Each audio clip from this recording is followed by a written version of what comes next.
আল্লাহর কোনো মুসি দেন না। আল্লাহ যদি ইরমকটা রহমত করে যে হাঁটি যে অন্যায় করছে তার এরপর কাছে যেন আল্লাহ ধরাইয়া দেয়। শাহবাজপুরের চন্দুমিয়া পাড়ার এই আলোচিত মসজিদের ভিতরই ময়নার বিবস্ত্র রক্তমাখা মরদেহ পড়েছিল সেই দিন। পুলিশের তদন্তকারী সংস্থা বলছে ঘটনার দিন সময়ে ও লাশ উদ্ধারের সময় নাগাদ মসজিদের ভিতরেই ছিল আটককৃত ইমাম ও মুয়াজ্জেমের মোবাইল ফোনের লোকেশন। ময়নার আসামিকে প্রকৃত আসামি তাকে গ্রেপ্তার করা হয়েছে। বিজ্ঞ আদালত প্রশাসনের মাধ্যমে তাকে গ্রেপ্তার করেছে।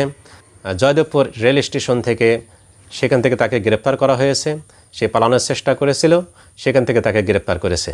আসসালামু আলাইকুম। ময়না হত্যার নতুন কিছু তথ্য সামনে আসছে যা দেখলে রীতিমতো অবাক হবেন। আমিও রীতিমতো অবাক হয়ে গিয়েছি, চমকে গিয়েছি। অবশ্যই আপনিও চমকে যেতে বাধ্য হবেন। নতুন যে তদন্তে নতুন কিছু রূপ সামনে এসেছে এবং সেদিন কি ঘটেছিল সব কিছুই আজকে ভিডিওতে শেয়ার করতে যাচ্ছি। না টেনে একটি লাইক করে শেষ পর্যন্ত দেখতে রাখো। আল্লাহ যদি ইরমকটা রহমত করে যে হাঁটি যে অন্যায় করছে তার এরপর কাছে যেন আল্লাহ ধরাইয়া দেয়। শাহবাজপুরের চন্দুমিয়া পাড়ার এই আলোচিত মসজিদের ভিতরই ময়নার বিবস্ত্র রক্তমাখা মরদেহ পড়েছিল সেই দিন। পুলিশের তদন্তকারী সংস্থা বলছে ঘটনার দিন সময়ে ও লাশ উদ্ধারের সময় নাগাদ মসজিদের ভিতরেই ছিল আটককৃত ইমাম ও মুয়াজ্জেমের মোবাইল ফোনের লোকেশন। সেই দিন মসজিদের ভিতরে অবস্থানের কথাও স্বীকার করেছেন আটককৃত মসজিদের ইমাম ও মুয়াজ্জেম। মসজিদের ভিতরের ছাদ থেকেও মসজিদের দোতলার প্রবেশের কোনো পথ নেই। সিঁড়ির ছাদেও ছিল তালা। মসজিদের দালান বা গ্রাস ভেঙেও কেউ প্রবেশ করেনি মসজিদে। দোতলার গেটের তালাও ভাঙেনি কেউ। ইমাম ও মুয়াজ্জেমের কাছে মসজিদের দোতলার চাবি। তাহলে কারা হত্যা করল ময়নাকে? মসজিদের ভিতরেই বা কিভাবে আসলো ময়নার লাশ? মসজিদের ভিতরে ময়নার লাশ গেল কিভাবে? সচেতন মানুষের এমন প্রশ্ন ও ঘটনার রহস্য এখনও উদ্ঘাটন হয়নি। বানাইছে আল্লাহর কোনো মুসি দেন না। আল্লাহ যদি ইরমকটা রহমত করে যে হাঁটি যে অন্যায় করছে তার এরপর কাছে যেন আল্লাহ ধরাইয়া দেয়। বিচারটা যদি সঠিক করে প্রশাসনে করতে পারে এরকম একটা ইয়া দোক আল্লাহর কাছে আমরা দোয়া করি যে আল্লাহ হেদায়েত করুক। এখন পর্যন্ত কোনো তদন্ত পাওয়া যাচ্ছে না। প্রশাসন অনেক চেষ্টা করতেছে কিন্তু এখনো মূল আসামিকে আইনের আওতায় আনা যাচ্ছে না। কিন্তু আমরা চাই যে এই এত বড় মর্মান্তিক ঘটনা ঘটাইছে তার দ্রুত তাকে আইনের আওতায় আনা হোক এবং তাকে কঠোরতম শাস্তির যে আমার ময়না হত্যার আসামিদেরকে অতি দ্রুত গ্রেপ্তার করে আইনের আওতায় আনা হোক। আর আমাদেরকে নিয়ে যারা এই অপপ্রচার চালাইতেছে তাদেরকে আল্লাহ বিচার করব এবং প্রশাসন তাদেরকে শনাক্ত করে দোষী সাব্যস্ত করে বিচার করার আমি দাবি জানাচ্ছি। সম্মানিত প্রশাসনের কাছে আমি অহুদুর আবেদন জানাচ্ছি এবং এই সমস্ত যারা আমার নামে অপপ্রচার চালাচ্ছে তাদেরকে নিন্দা জানাচ্ছি। আর প্রশাসন ভাইদেরকে বলবো যারা অপপ্রচার চালাচ্ছে তাদেরকে জলদি তাদেরকে আইনের আওতা আনার জন্য। আর আমার মতো নিরীহ মানুষ যাতে এইভাবে হয়রানি না হয় আমি প্রশাসনের কাছে বলবো আমার মেয়ে যত তাড়াতাড়ি পারেন আসামিকে শনাক্ত করে গ্রেপ্তার করা হয়।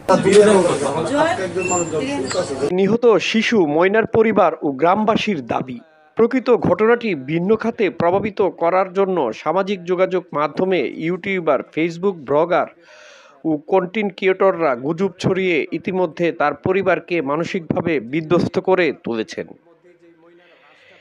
এই ঘটনায় নিহতের পরিবার বাদী হয়ে মামলা করলে আদালতের আদেশে মসজিদের ইমাম ও মুয়াজ্জেমকে জিজ্ঞাসাবাদের জন্য 5 দিনের রিমান্ডে নিয়েছেন মামলার তদন্তকারী সংস্থা।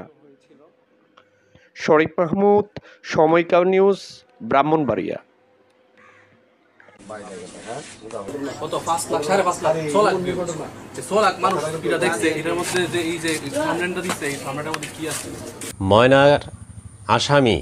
ময়নার আসামিকে প্রকৃত আসামি তাকে গ্রেপ্তার করা হয়েছে। বিজ্ঞ আদালত প্রশাসনের মাধ্যমে তাকে গ্রেপ্তার করেছে। জয়দেবপুর রেল স্টেশন থেকে সেখান থেকে তাকে গ্রেপ্তার করা হয়েছে। সে পালানোর চেষ্টা করেছিল, সেখান থেকে তাকে গ্রেপ্তার করেছে। তো ময়নাকে যে নির্মমভাবে ময়নাকে দুনিয়া থেকে যে বিদায় দেওয়া হয়েছে, সে বিষয়ে আপনারা সকলেই অবগত আছেন, জানেন, শুনেছেন। বিভিন্ন নিউজের মাধ্যমে আপনারা এই খবরগুলো পেয়েছেন।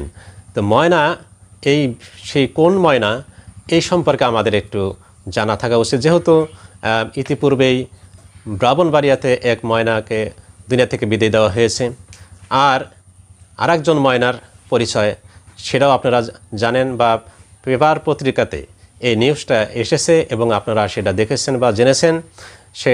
সে হচ্ছে ভালুকা থানা, ময়মনসিংহ জেলার ভালুকা থানায় সে বসবাস করত, সেখানে তার বাড়ি।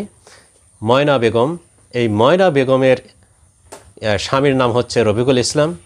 এই রফিকুল ইসলাম তিনি যে বাসায় থাকতেন, যে বাড়িতে থাকতেন, তিনি একজন চাকরিজীবী ছিলেন।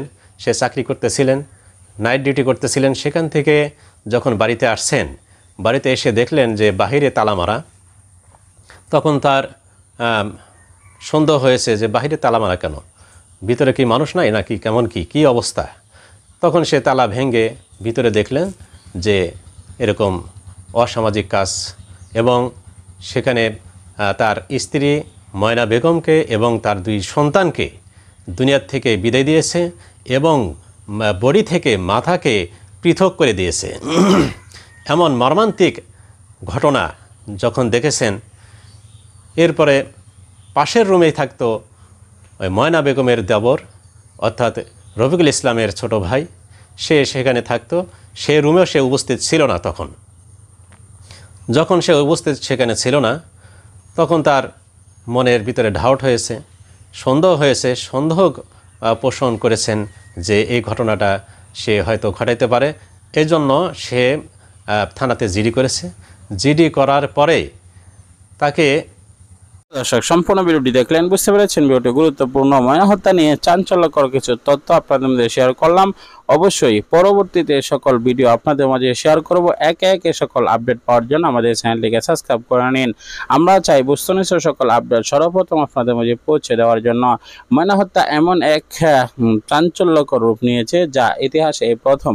ময়না হত্যার বিষয়টি অবশ্যই আমরা আরও গুরুত্ব সহকারে দেখতে হবে এবং দুর্দান্তভাবে এটার একটি রিয়াকশন আমাদের মাঝে নিতে হবে এবং পুলিশ প্রশাসনকেও সোচ্চার ভূমিকা পালন করতে হবে। আমরা চাই সুষ্ঠু অবস্থাতে সুষ্ঠুভাবে সবকিছু সমাধান করার জন্য। আমাদের সাথে একমত হলে অবশ্যই আমাদের চ্যানেলটিকে সাবস্ক্রাইব করে পাশে থাকা বেল বাটনটি অন করে দিবেন। দেখা হচ্ছে পরবর্তী ভিডিওতে। ভালো থাকুন, সুস্থ থাকুন। আসসালামু আলাইকুম রহমতুল্লাহ।